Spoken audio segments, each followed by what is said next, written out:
Assalamualaikum warahmatullahi wabarakatuh. Halo sahabat sebuah kisah misteri. Kembali lagi bersama saya Rio Wijaya. Terima kasih kepada sahabat-sahabat yang telah mendengarkan kisah misteri yang saya ceritakan. Terima kasih juga kepada sahabat-sahabat yang selalu memberikan dukungan, memberikan support agar channel ini dapat berkembang. Untuk sahabat-sahabat yang telah memberikan like, memberikan komen, dan mensubscribe channel ini, saya ucapkan terima kasih. Di sebuah kisah misteri kali ini, saya akan menceritakan sebuah kisah yang dikirimkan oleh salah seorang sahabat yang tinggal di Provinsi Jambi di Kabupaten Kerinci, Negeri Sakti Alam Kerinci.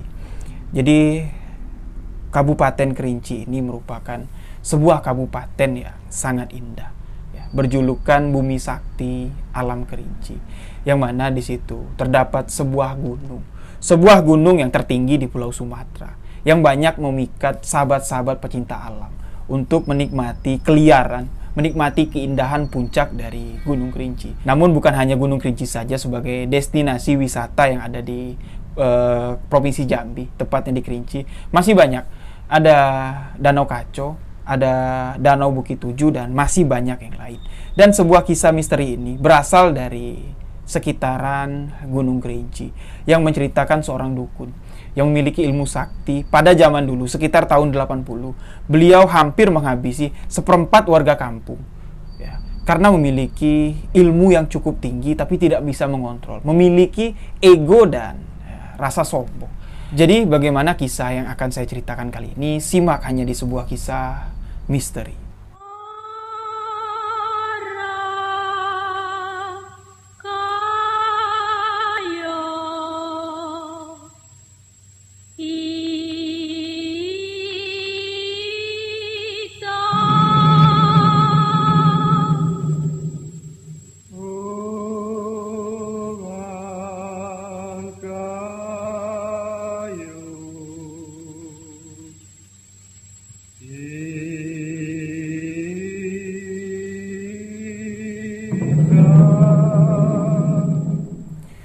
Jadi kisah yang ingin dibagikan oleh sahabat kita Hengki yang berada di Kerinci menceritakan seorang pelaku ilmu hitam, dukun santet lah, yang mana di sini kita sebut saja dengan nama Wa Ali, yang mana pekerjaannya adalah menakut-nakuti warga, meneror warga dengan ilmu hitamnya. Dan terkadang juga Wa Ali bukan cuma sekedar menakut-nakuti, bahkan tega, menyakiti, bahkan gak segan-segan membunuh warga kampungnya sendiri. Jadi intinya Wa Ali ini orangnya sangat egois. Dia harus mendapatkan apa yang dia inginkan. Kalau apa yang diinginkannya itu tidak didapat, dia gak segan-segan langsung menyakiti orang itu dengan ilmunya. Bahkan banyak sekali sudah orang yang mati. Di sini, di cerita ini mengatakan hampir seperempat dari warga kampung sudah mati di tangan Wa Ali, hanya cuma dengan gara-gara yang sepele. Dan di sini juga Wa Ali memiliki praktek yang boleh dikatakan memeras warga lah.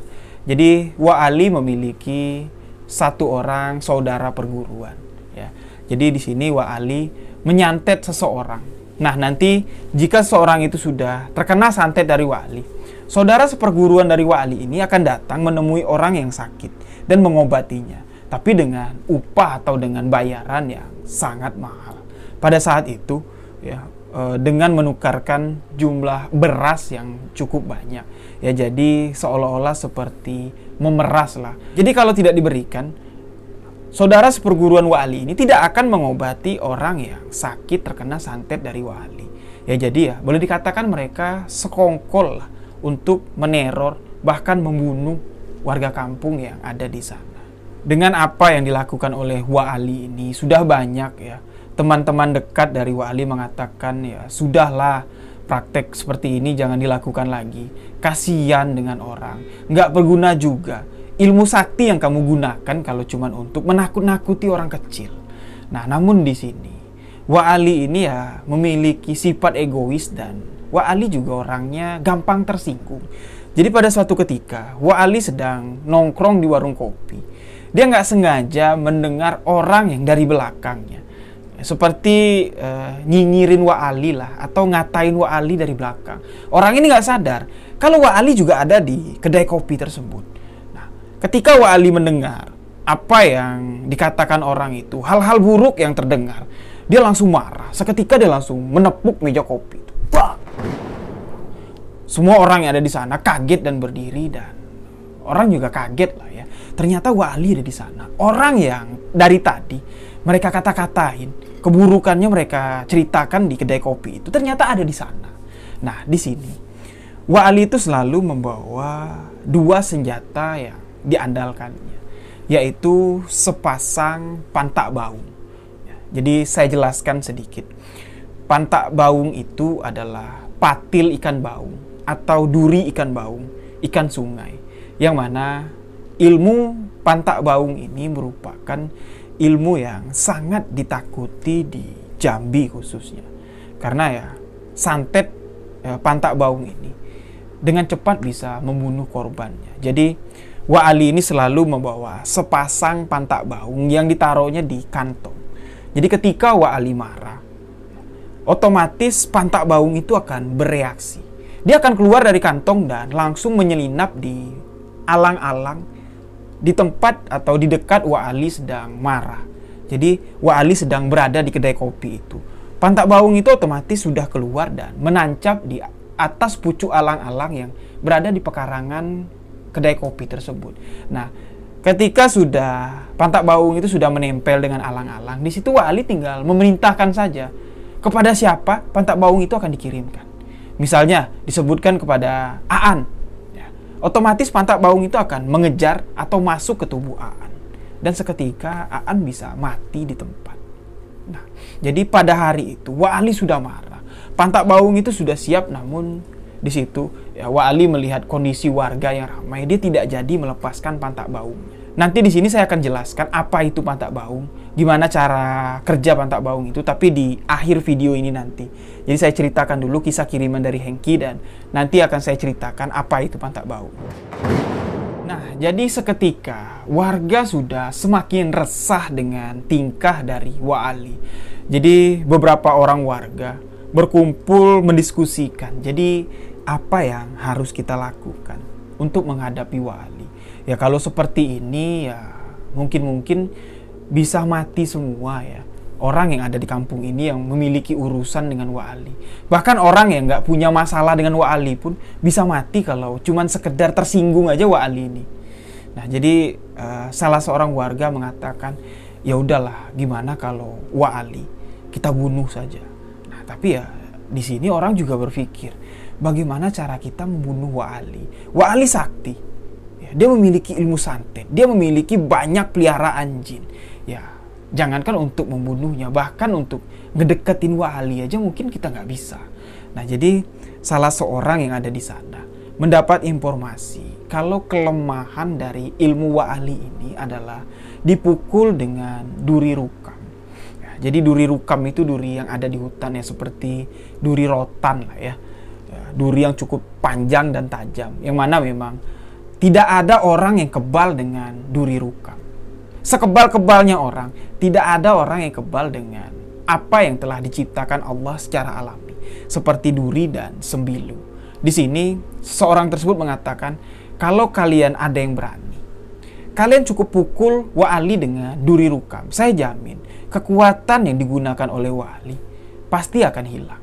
Pasti tidak akan berguna lagi. Ya, jadi di sini okelah. Solusi untuk melumpuhkan Wa Ali sudah kita dapatkan. Cukup dipukul dengan duri rukam. Tapi yang menjadi masalah lagi di sini, siapa orang yang berani untuk mengeksekusi Wa Ali? Nah, jadi ya mereka bingung. Siapa yang berani? Jadi mereka saling tunjuk lah ya. Kamu berani nggak? Kamu berani nggak? Kamu berani nggak? Jadi mereka nggak ada yang berani. Nah tiba-tiba muncullah salah seorang pekerja yang berasal dari Pulau Jawa. Di sini kita panggil saja Lek Gimin. Tiba-tiba Lek Gimin muncul, ya wes lah, biar aku aja, biar aku yang ngetes si Ali itu sampai kemana sih kesaktiannya. Ya, jadi sepakatlah mereka. Lek Gimin yang akan mengeksekusi Wa Ali dan salah seorang warga akan memancing Wa Ali keluar dari rumahnya. Jadi mereka sudah mempersiapkan rencananya. Strategi yang mereka lakukan, berhari-hari mereka siapkan.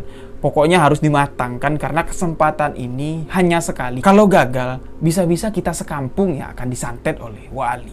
Ya, jadi mereka memikirkan skemanya secara matang. Jadi nanti Gimin akan bersembunyi di balik rumah wali. Ketika orang yang mancing ini, warga yang memancing wali keluar ini akan mengetuk pintu, akan mengatakan minta obat, pengen berobat kepada wali. Ketika wali keluar dari rumah, Gimin langsung muncul dan memukul bagian leher wali dengan duri rukam. Jadi setelah nanti wali dipukul pingsan dan mereka sudah menyiapkan step-step selanjutnya. Singkat cerita sampailah di hari H ketika mereka ingin mengeksekusi wali. Jadi dilakukanlah skema ya pada sore menjelang malam, yang mana rumah dari wali ini ya ditempati oleh keluarganya ya, ada anak, ada istri ya, tapi orang-orang tersebut sudah dialihkan oleh beberapa warga yang lain. Mereka dibawa ke kota Jambi.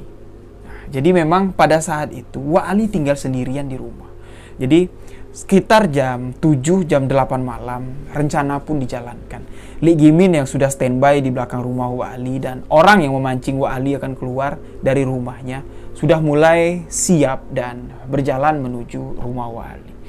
Diketoklah rumah wali dan wali menyaut, "Siapa di luar?" "Saya, Wak. Saya mau berobat."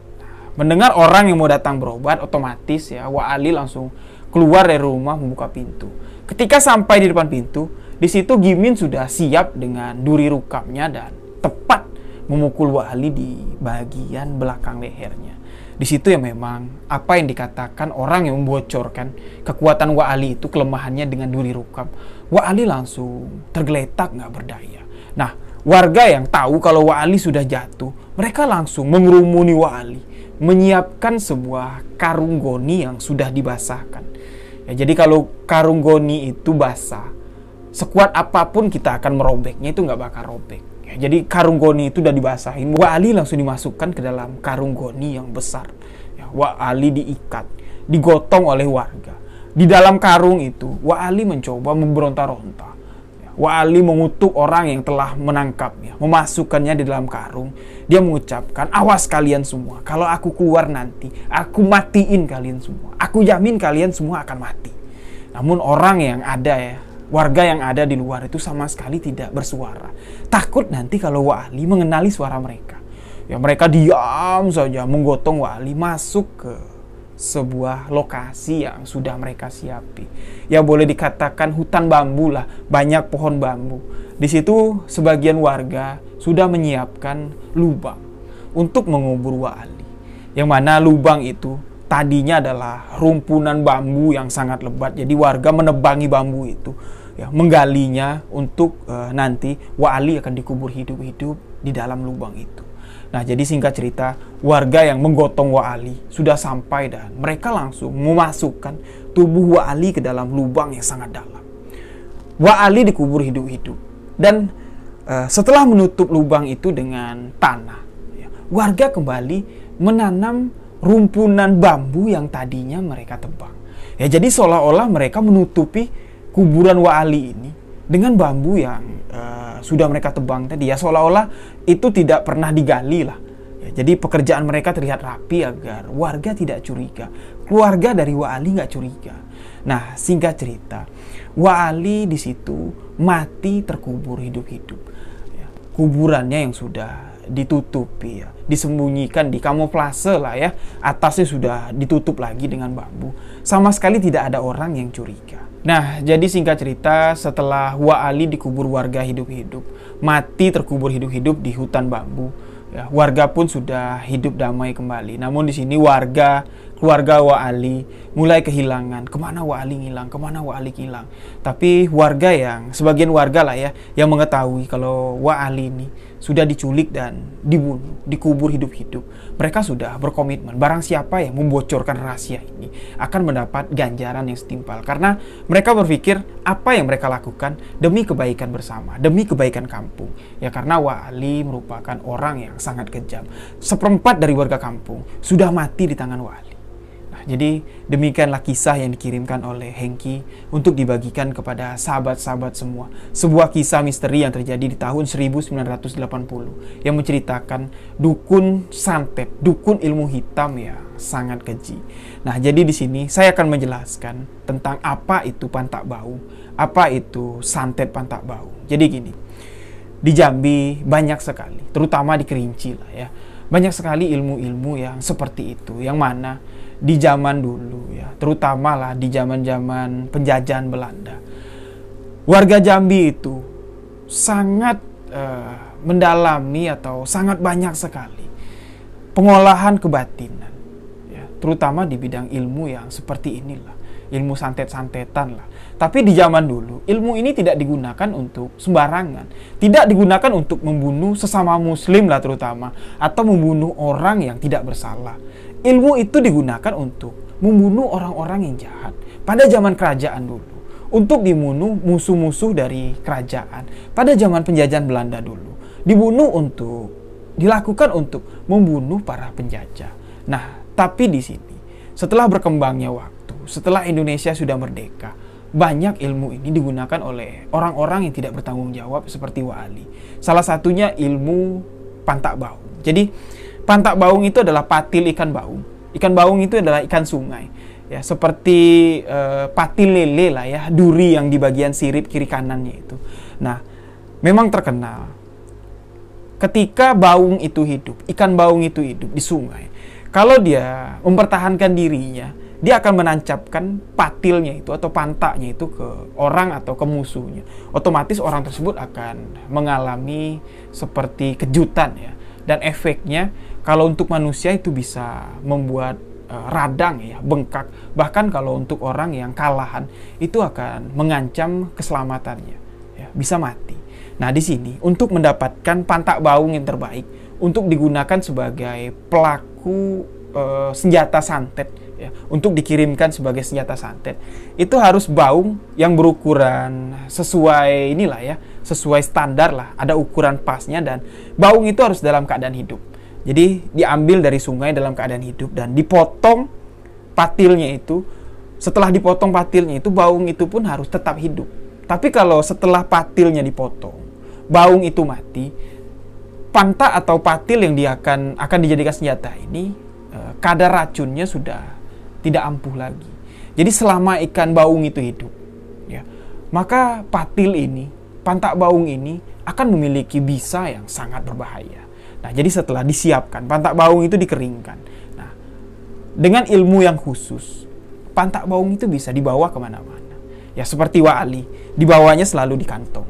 Bahkan ada yang memang ditaruh di rumah, diletakkan di tempat yang khusus yang sudah memiliki jambi-jambi lah. Ketika sang pemilik pantak baung ini, pemilik ilmu ini mengetikkan tangannya dan menyebut siapa orang yang akan dituju pantak baung ini, otomatis ya, pantak baung itu akan terbang menuju sasarannya. Memang kalau dilihat secara mata normal tidak terlihat ya. Namun inilah ilmu gaib atau ilmu mistis ya, memang di luar akal sehat. Namun inilah yang ada dan yang terjadi di Jambi, ilmu yang ada di Jambi. Ini hanya salah satu. Nah, jadi pantak baung ini cara kerjanya diperintah, dan tujuan dari pantak baung ini adalah beberapa titik-titik syaraf penting yang ada di tubuh manusia. Terutama tujuan dari pantak baung ini adalah urat jantung atau tali jantung.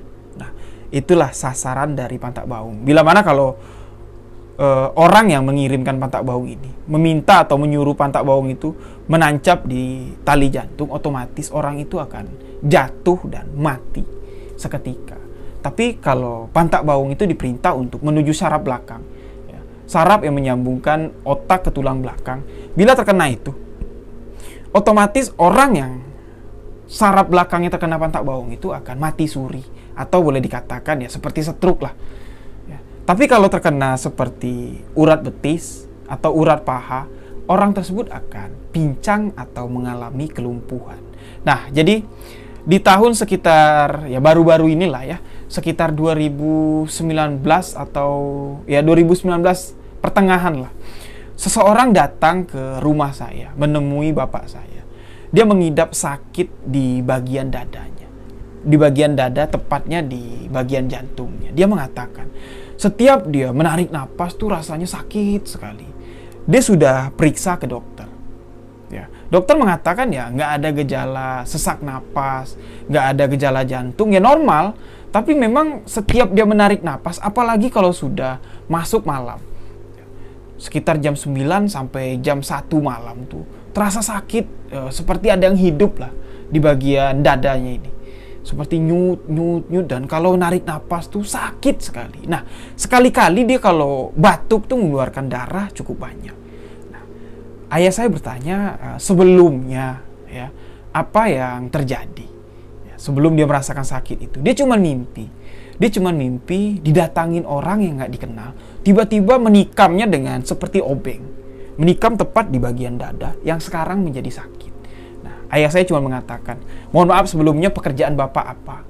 Bapak tinggal di mana? Dia mengatakan masih tinggal di Provinsi Jambi, di kota Jambi. Dia pekerjanya sebagai kontraktor. Yang mana sekarang dia sedang menggarap perumahan, yang mana ya, perumahan yang digarapnya sekarang bersampingan dengan proyek yang digarap oleh kontraktor yang berasal dari Tanah Kerinci. Nah, di sini ayah saya mengatakan ya, saya juga nggak bisa mengatakan kalau penyakit Bapak ini apa. Ya insya Allah saya akan tolong. Tapi ya sama-sama kita berdoa kepada Allah. Ya mudah-mudahan dimurahkan jalannya untuk Bapak mendapatkan kesembuhan.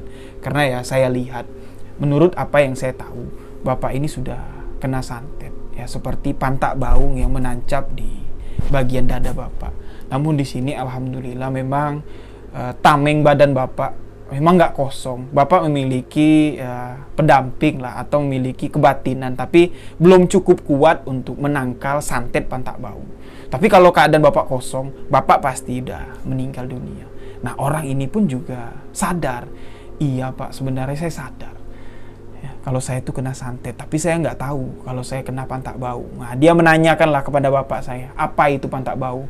Dijelaskanlah oleh Bapak saya, pantak bau itu seperti tadi, dan dia mengatakan ya memang pesaing dari perumahan saya ini salah seorang yang berasal dari Tanah Kerinci. Dia sudah mengatakan kepada saya, ya udahlah, daripada kita bersebelahan kayak gini, kita join aja lah. Ya, kita sama-sama buka. Kalau nggak pakai nama perusahaan kamu, pakai nama perusahaan saya aja lah. Yang penting kita sama-sama jalan. Kalau sebelahan kayak gini, ya perumahan kita kecil, ya nggak mungkin lah saing-saingan. Ya, orang ini mengatakan ya saya udah terlanjur banyak meminta investor untuk membuka perumahan ini. Ya kamu enak lah pakai modal pribadi. Saya gimana? Kalau gabung sama kamu, saya mesti minta kesepakatan dari teman-teman yang lain. Nah jadi ya singkat cerita lah, orang ini tersinggung dengan apa yang dikatakan oleh bapak yang sakit ini.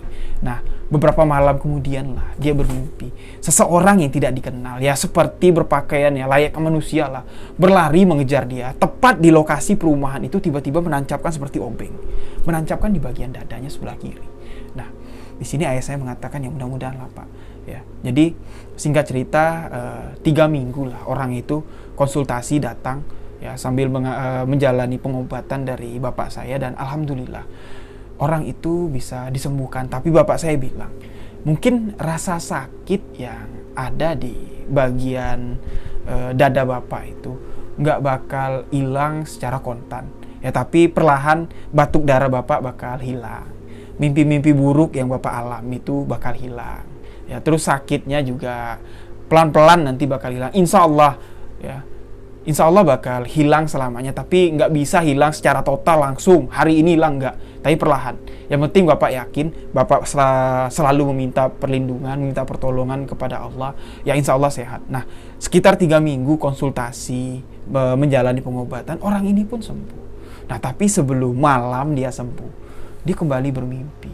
Tapi mimpinya ini cukup aneh. Masih di lokasi kejadian perumahannya ini, di lokasi pembangunan perumahannya ini, dia didatangi seperti orang tua. Ya. Orang tua memiliki tubuh nggak terlalu tinggi, menggunakan pakaian ya seperti orang pakaian zaman dulu lah ya, menggunakan pakaian celana kain berwarna dibilang hitam nggak hitam lah ya, seperti abu-abu lah, menggunakan ikat pinggang dan ya, baju seperti baju pendekar. orang kecil ini, orang tua ini mengatakan kepada bapak ini, hari ini kamu memang bisa selamat, tapi besok kamu bakal mati.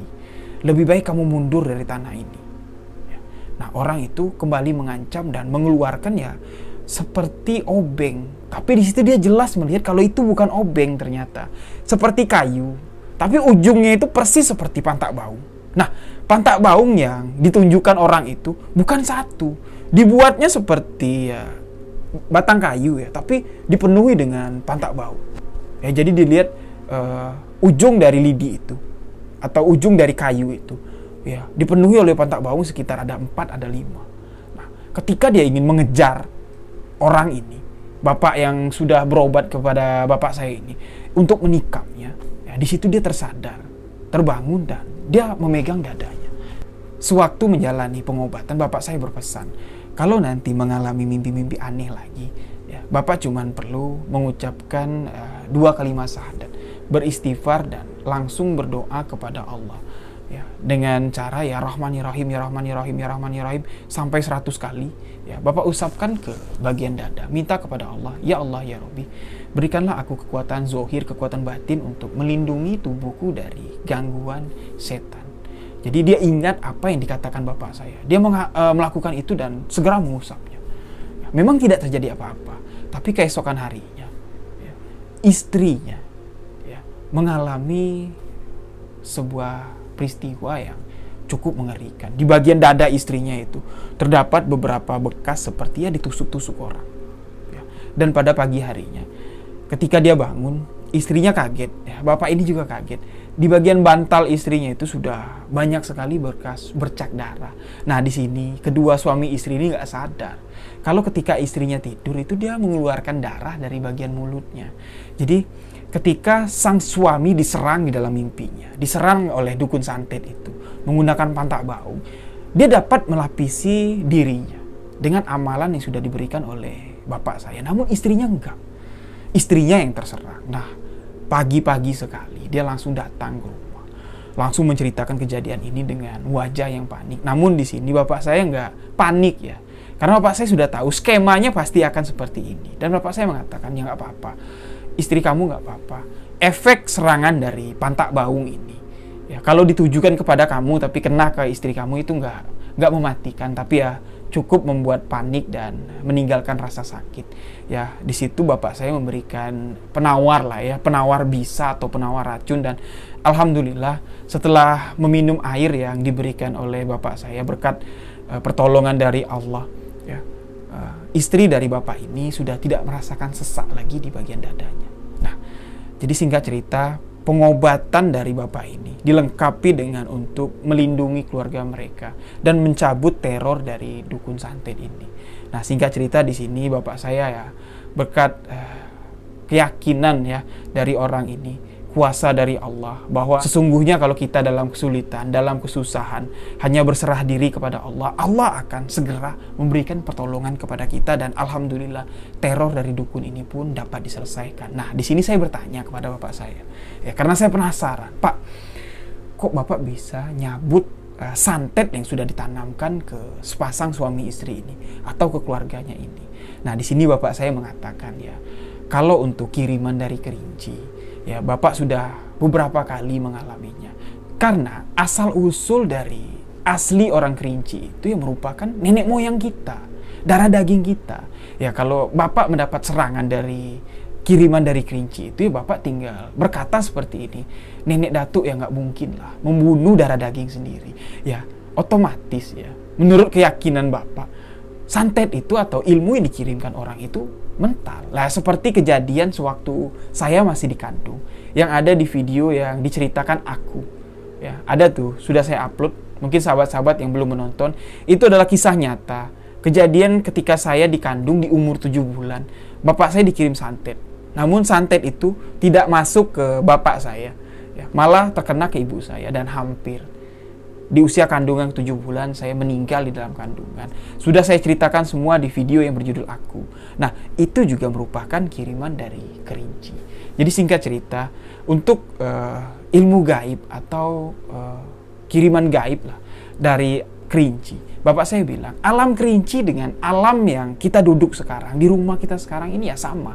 Nenek moyang Kerinci itu nenek moyang kita juga. Karena asli orang Kerinci itu merupakan asli orang Jambi. Nah, jadi demikianlah kisah yang saya ceritakan, yang memang tidak cukup misteri, tidak cukup horor. Namun kisah ini merupakan kisah asli yang berasal dari tanah Jambi. Ilmu santet yang masih sekarang sampai hari ini masih banyak digunakan. Tapi sama-sama kita meminta pertolongan kepada Allah. Allah yang Maha Kuasa, Allah yang Maha Kuat. Semoga keluarga kita, diri kita, sanak famili kita, sahabat-sahabat kita semua dijauhkan, dilindungkan dari hal-hal seperti santet, teluh, dan guna-guna. Amin, amin, ya robbal alamin. Demikian sebuah kisah misteri yang saya ceritakan kali ini. Terima kasih kepada sahabatku Hengki yang berada di Kerinci, yang telah membagikan kisah misteri kepada saya dan untuk dibagikan kepada sahabat-sahabat semua. Saya Riwijaya mengucapkan wabillahi taufik walhidayah. Wassalamualaikum warahmatullahi wabarakatuh. Salam sebuah kisah misteri.